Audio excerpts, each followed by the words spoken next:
Hi, I'm Hannah Felber. And I'm Allie Mills, and our presentation is on Chapter 11, the pill. First, we will walk you through the hormones and steroids used to create the pill and used to base the pill off of.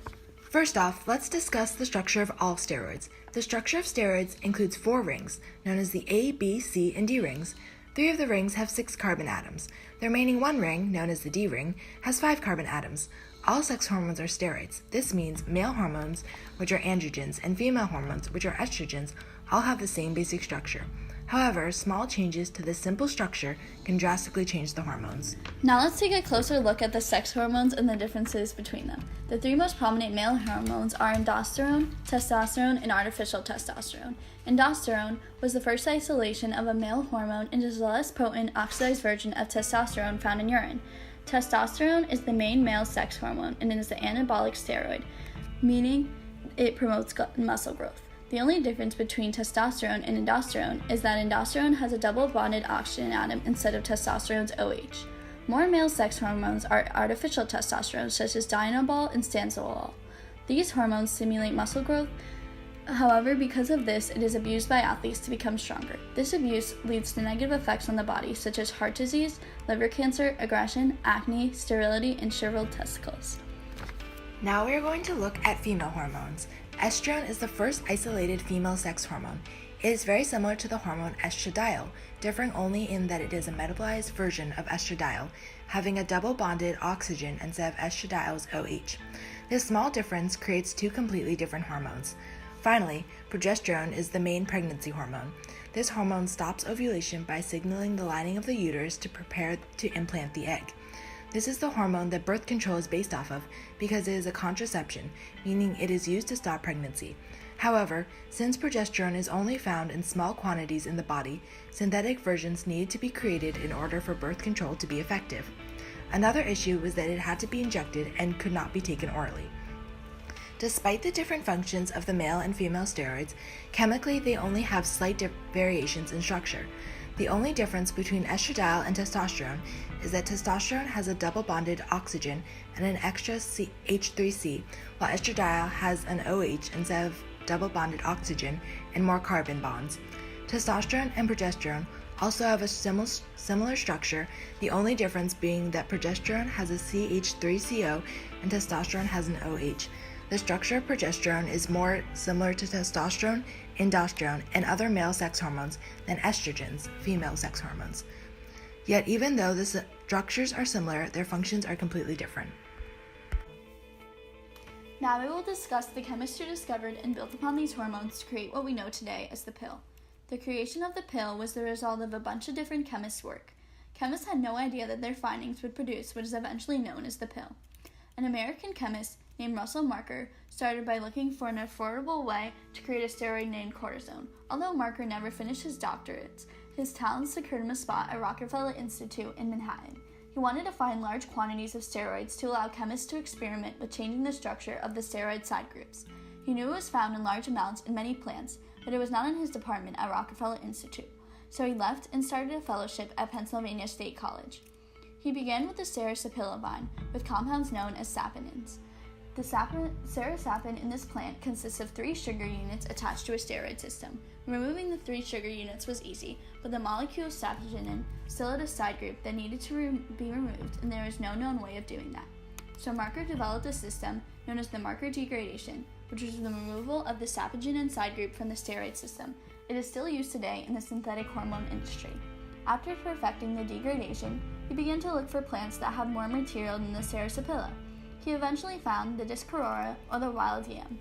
Because of the United States' participation in World War II, the Mexican authorities did not allow plant collecting permits, and he was not authorized. He took it upon himself and traveled to Mexico by bus and collected 2 bags from the Cabeza de Negro, as the yams were known.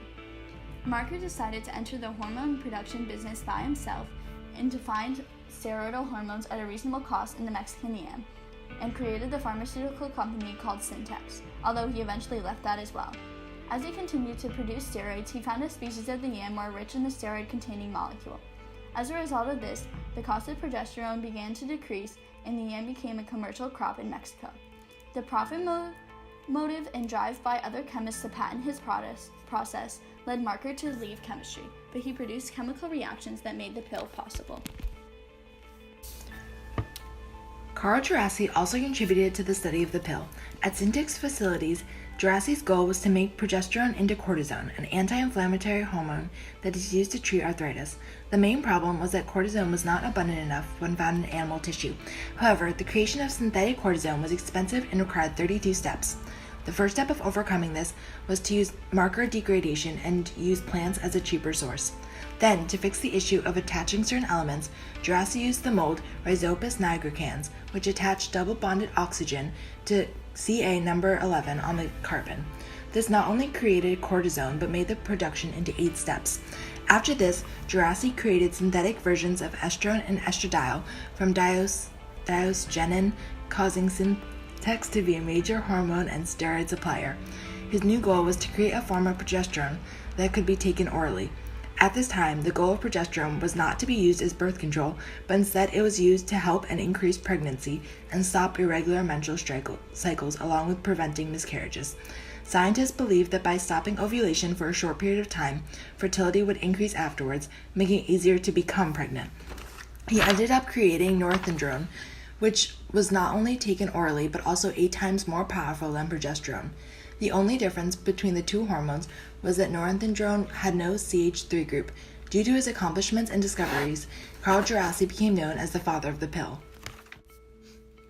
Margaret Sanger and Catherine McCormick, two supporters of women's rights, called on a female fertility specialist, Gregory Pincus, to create a perfect contraceptive that could be swallowed like a pill.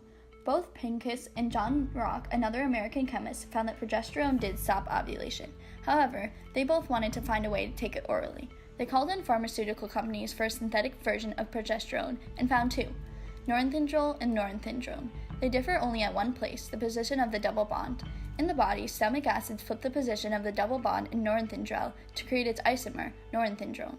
Norethindrol was given the name Envoid and field tested on women in Puerto Rico.